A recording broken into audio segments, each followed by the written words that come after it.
When I was a young kid, I went on a million different adventures.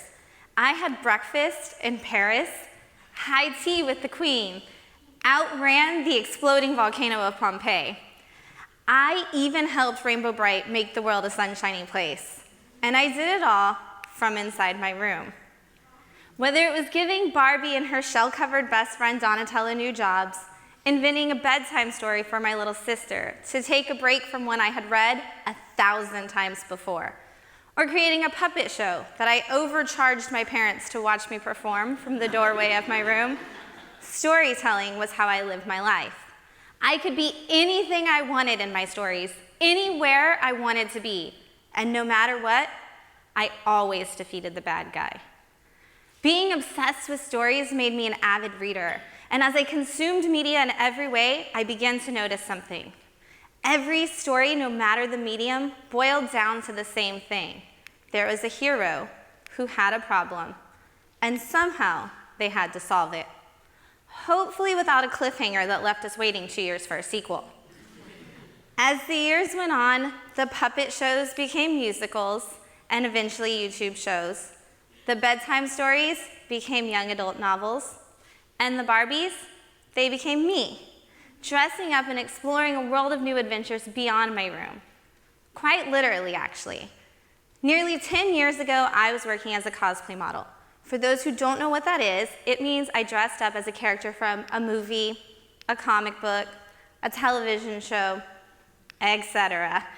And I attended Comic Cons, doing promotion for companies, or posed as a figure model for video game developers.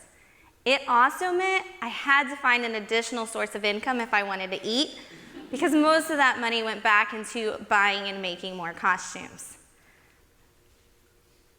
It was such an incredible experience doing all of this, and I knew I needed another job. So I took a job as a reading and writing specialist working with a private education company. They put me inside of a middle school working with 6th through 8th grade girls who had consistently failed their standardized test.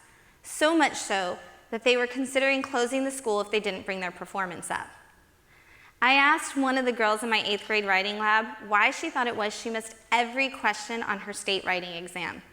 Her answer was simple: the pencil was too far. She had never even tried to answer a single question on the test. I tried asking her to stick her hand out just to see how far she could reach.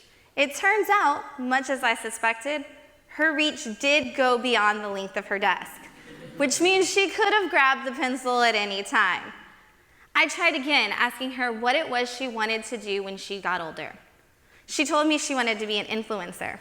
Oh, I looked at her, feeling like I had her trapped, and I said, how are you going to write the post if your pencil, or in this case your phone, is too far?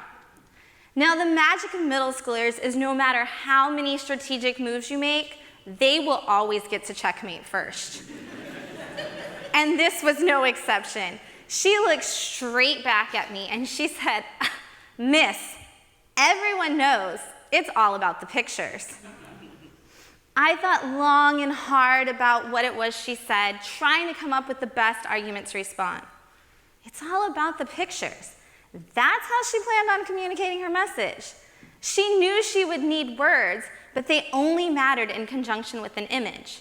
An image that would tell her story to an audience who, like her, believed that the picture conveyed the message. And that's when I had the realization. Young people may be inundated with communication, but it is all mixed media. Everything they consume is a balance of art and literature. It is all about the pictures. And is that a bad thing? We have been told a million times in our lives that a picture is worth 1,000 words. Even Leonardo da Vinci said a poet would be overcome with sleep and hunger before he could put into words what a painter could describe in an instant. Is it any wonder that these kids who were flooded with images telling them rich, deep stories would find the text we were giving them limited and boring? Being a cosplayer, I was surrounded by pop culture. So I used what I knew, and I developed a mixed media set of lesson plans that taught them the elements of writing they needed to pass their standardized tests and understand core concepts. But that wasn't enough. These kids needed to be heard. They needed to understand that their voices and their experiences mattered. They needed a way to be engaged, and while doing that, still be creative. A way to tell their story in their style. So I taught them about comic books. Now, I can already hear the naysayers who don't see the literary merit or artistic integrity of a comic book groaning at the thought of dumbing down the writing experience for kids. Or those who say, this is a great idea because it's a stepping stone towards writing real fiction. I can hear them say it because I've heard it all before. Here are some quick facts about comics, though. Comics have been taught to teach 53.5 unique words per 1,000. That is more new words than you would learn reading an adult novel. Not only that, but the unique structure of the comics medium allows for cooperation, diversity, and opportunity for its creative teams, lending itself to a collaborative learning environment. It also teaches structure and formatting, the importance of language with an emphasis on word choice, and the balance between speaking, narration, and internal thought. But more than any of that, comics give those who feel less comfortable using their words a chance to expand their voice into the world around them through a blended medium. After all, it's all about the pictures. In 1971, a professor at the University of Western Ontario, Dr. Alan Piavio, hypothesized that what made human cognition so special was that our brains were wired to think in terms of both verbal and visual elements at the same time. He called this dual coding theory, and he believed that our minds could better understand and communicate information when words and images were presented in tandem. What's more than that, he believed that when the verbal information was presented in sequential format, that we were even more readily able to understand it. So once again, I taught them about comic books. For nearly 100 years, American comics have taught generation after generation how to be a hero for the world around them. Through positive moral values like compassion, integrity, and determination, the heroes of the panels have taught children and adults alike how to make a positive impact and stand up for what's right. But more than that, comics have given people a chance to explore their outlet emotionally, a way to find their voice for both creators and readers alike. So how do we empower young people to use this outlet? How do we make them find themselves within the panels? When so many people believe kids these days don't want to pick up the pencil, how do we make them do just that? We take them on the hero's journey. In 2018, I took what I had been doing in the classroom and I co-founded a nonprofit organization that helps develop curricula to teach young people the elements of reading and writing that will improve their skills. We go into classrooms and libraries still to this day, and we help students break down the process of their own struggles and their own journey into those three major elements of the puzzle: hero, problem, solution. We help them piece together their story in a way they feel comfortable with, knowing that when words fail them, pictures will still be there to help them illustrate their experiences. We talk about how sometimes it's easier to talk about your personal struggles through an imaginary character, like a superhero, giving them your biggest fears or a nemesis who bullies you or misunderstands you the way you feel people in real life do. But other times, you want to talk about how a real-world problem could be handled if you had the power to say and do the things that you feel helpless to do in real life. We give students the chance to verbalize and visualize what their journey could look like. Right after the pandemic, I was working with a group of Girl Scouts ages 7 to 10 years old.